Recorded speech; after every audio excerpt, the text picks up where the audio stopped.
Let's talk the cut.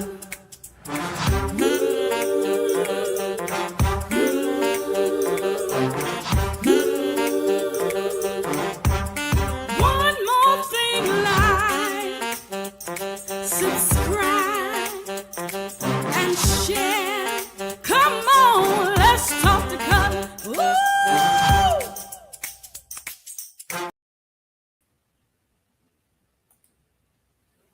Hey, good evening, everybody. It's Cutler here, the Let's Talk to Cutler Virtual Book Club, the Let's Talk to Cutler YouTube platform, the Let's Talk to Cutler moments when we spend 1,800 seconds together. And I wanted to do that. And I don't have a lot of time to be here today, but I didn't want this moment to go by and me not finish the conversation that we were having. So let me just say in the outset, forgive me if I'm very brief, but I have a few things I need to run and take care of. But I wanted to pick up with the conversation that we were having because it was about still growing and still maturing and still developing and why we are so sometimes so hard on ourselves. But before I get into that, just in case somebody's stopping by for the very first time and they're saying, who is that guy? What is he talking about? What's going on with this? What is this conversation all about? I just wanted you to know that I show up these Tuesdays just to offer something that I hope is inspirational, something that is motivational. And if it's not inspirational or motivational, it's my hope that at least it would challenge us to show up our best selves, even in the worst of situations, because life happens and this life is happening. I think if we have more and more of these conversations, it will teach us how to respond to life in such a way that our integrity is not questioned and that our character is still intact. So I'm going to jump right into this conversation. I don't know that I get a chance to acknowledge the LTTC VIPs this evening, but I want to get into this conversation that we started having last week. It was about wondering how sometimes we can notice that we can be hard on ourselves and just with all of the pressure, we can be hard on ourselves, and we can forget that that our words and our actions have impact. We can be patient with other people and we can understand other people, but we can be so critical and so hard on ourselves sometimes. And I wanted to just remind us that we're still growing and stop being so harsh on yourself. Just realize that, as my 97-year-old grandmother said to me before she passed, one of the last coherent conversations she had with me, she reminded me that you're never too old to learn. And as I talked about that, the conversation progressed. I didn't get a chance to finish the conversation.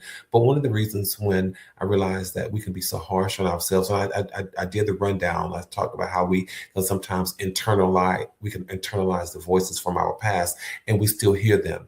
We still hear those voices. But I had to remind us that just because people said things in our past, it didn't mean that they were true. And then sometimes I talked about we're hard, just a rundown of why we can be so hard on ourselves. Another thing that we sometimes tie our success or our worth to our performance. You got to do this in order to be worth this. I talked about how we sometimes compare ourselves to other people. Let's just stop doing that. Let's just agree to stop comparing ourselves to other people, because we end up comparing ourselves to the best version that they put out in public. And then another thing I said, that sometimes we just don't know how to release guilt. We just don't know how to release guilt. We don't know how to release regret, because I reminded us that you can't heal when you keep opening something. It's just like scratching a scab and expecting the wound to heal. You just won't heal if you just keep rehearsing, if you don't know how to let things go. And then sometimes when we talk about being good at something, I talked about me going back to piano now, working on the piano. And I said this, how sometimes we confuse discipline with self-punishment. But there's a distinct difference between the two. Discipline means that I engage myself so that I become better. But punishment means that I beat myself up. And growth doesn't come from beating yourself down. It comes from building yourself up. I think that was one of the last things I said, because I wanted to encourage us. Just stop being so doggone hard on yourself. And I know that was Southern, but stop being so doggone hard on yourself. Another thing, I think, and I said this, no one ever taught us the power of positive affirmations. Nobody taught us how to speak over ourselves. And I reminded you all that it is so true with me, and I believe it with all my heart, that the power of life and death lies within my tongue. So why would I speak death over myself when I have the opportunity and the option to speak life? All right. Because if I can learn how to tear myself down, I ought to know how to build myself back up. In fact, I ought to know how not to tear myself down so that I don't have to work so hard to build myself back up. Why not just learn to speak positive affirmations so that I can learn to build myself up every day, so that every day when I wake up, I can just go higher and higher. And so we talked about all that. I just did not want us to fall into this trap and this snare where we're always being so hard on ourselves. And because we're so hard on ourselves, then we stunt our ability to grow. We stunt our ability to grow, because remember this, you all, the same thinking that can hurt you, you can use those same thoughts to heal you. That same way of thinking can heal you. So just know that you're still growing. You're still growing. And you don't have to have everything figured out. I think as I was talking about, one of the things that, not just why we're so hard on ourselves, but one of the things that causes us not to grow is because you don't realize that you just don't have to have everything figured out to get started. Just start.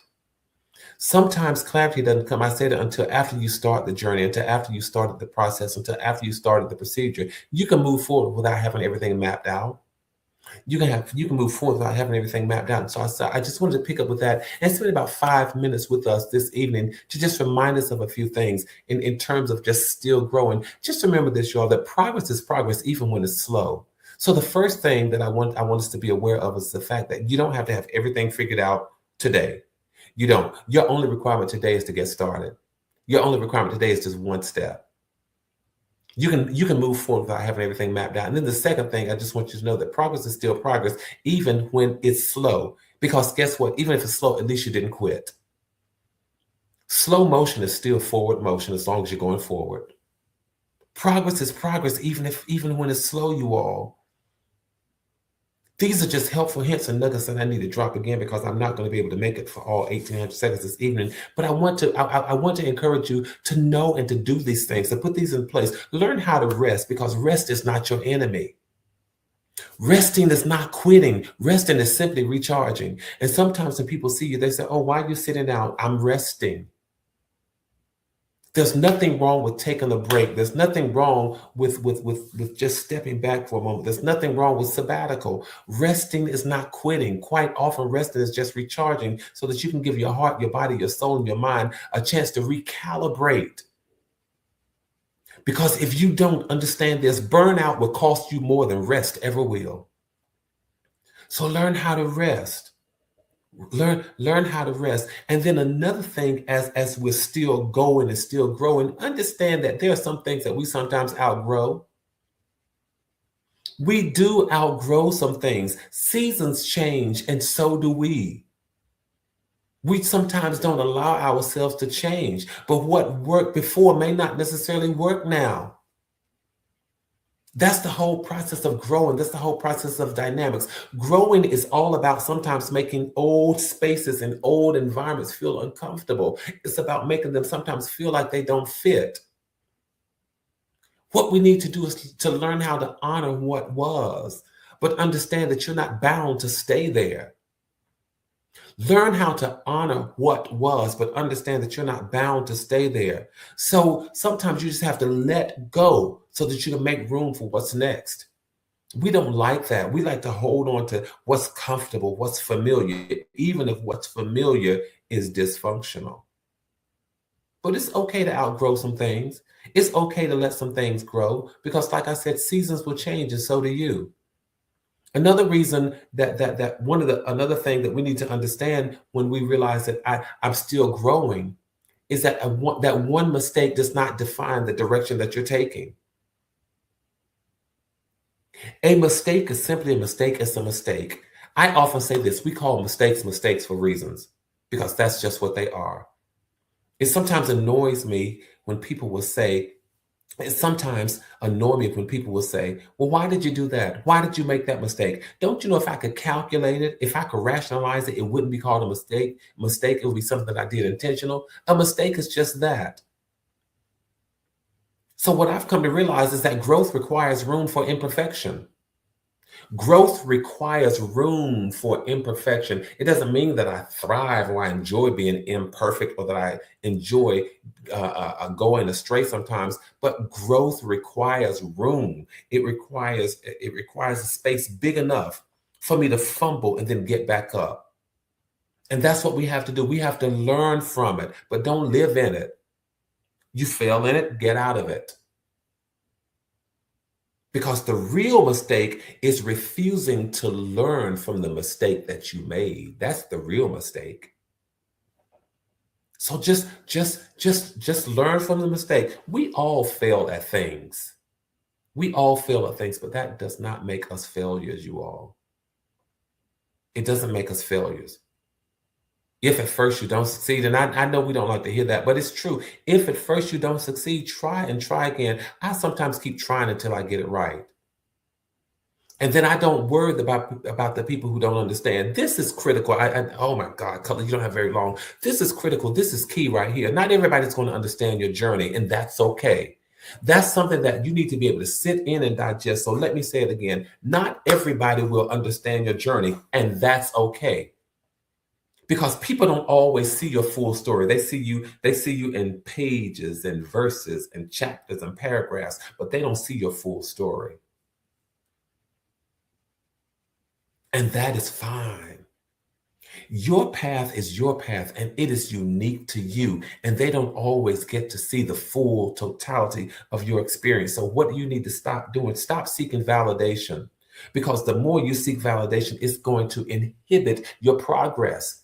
It's going to delay your ability to proceed and to move forward. So stop seeking validation. So some people don't understand the process. They see results, they look for results, and that's all they want. That's all they measure your success by. But it's okay if they don't see or understand your process. They only see the results. Keep on going, you all. Keep on going. Stay aligned with your goals. Stay aligned with your purpose. Stay aligned with what it is that you do, with what it is that you're doing and why you're doing what you're doing. So stay aligned. Every day when you get up, you ought to want to stay aligned with your goals. So seek to be aligned. Don't seek approval. I want to know that I'm walking in and on purpose. Every day when I get up, I don't necessarily seek the approval of anybody, but I seek to make sure that I am aligned with my goals, with my objectives, with my vision, with my mission, with my purpose, with the call for my life. I make sure that I am in alignment. I don't need everybody to understand. I don't need everybody to understand. I just need to be aligned with purpose. I need to be aligned with the thing that I'm called to. We're still growing. And if we're still growing, one of the things that I want to encourage us and urge us to do is to stay present. Stay present. Don't let your past or your future rob today. Stay present. Don't miss out on what's going on today. Don't be so focused on tomorrow. Don't be so regretful about yesterday. But be present. These are things that I may have shared before, but I just feel the need to share them again because we are growing. We're still growing. And as you're still growing, these are things that we need to be mindful of. All right? So to sum this all up, understand this. You're not behind. You're not late. You're not disqualified. You're still growing. Let me say it again. You're not behind. Sometimes we think, oh, I got started too late. I'm too old. I'm too this. I'm too that. Excuse me. No, you're not too old. You're not late. You're still growing. If my 90-something-year-old grandmother could remind me that you're never too old to learn, that means that none of us are finished. We are still becoming. We are still evolving. We are still maturing, and we are still growing. So today, stop trying to fix everything. I think I need to conclude with this. Stop trying to fix everything. Stop trying to become everything for everybody. And make this one decision that will change the trajectory of your life. I will stop being my biggest critic. That's just part of it. That's just part of it. Say it with me, you all. I will stop being my biggest critic. And what I'm going to do is become my greatest supporter. I got to get out of here. Use that as an affirmation. Each day when you get up, say, I'm not going to be my biggest critic. I'm going to be my best supporter. you all, I got to run. I wish I could stay here and chit chat about this more often or more this evening, but I can't. I got some things I really need to take off and run and get done. But please know that from my heart to yours, there is and always will be so much love. And just let's keep doing what we do, you all. Let's keep building community. Let's keep maintaining connectivity. Let's keep our heads up and our hopes up. Stay safe, stay sane. Don't you all let anybody put you into a place where your sanity is so messed up until you're not growing. Stay safe and stay sane. Keep your heads up and keep your hopes up. And until the next time we talk, do me a favor, you all. LTTC VIPs, I'll get to y'all next time. But until the next time we talk, do me a favor. Go and tell somebody, come on and let's talk the color, because man is just trying to help save our lives. Talking real good over here. Listen, I'll see y'all the next time I see you. Got it, Brandon.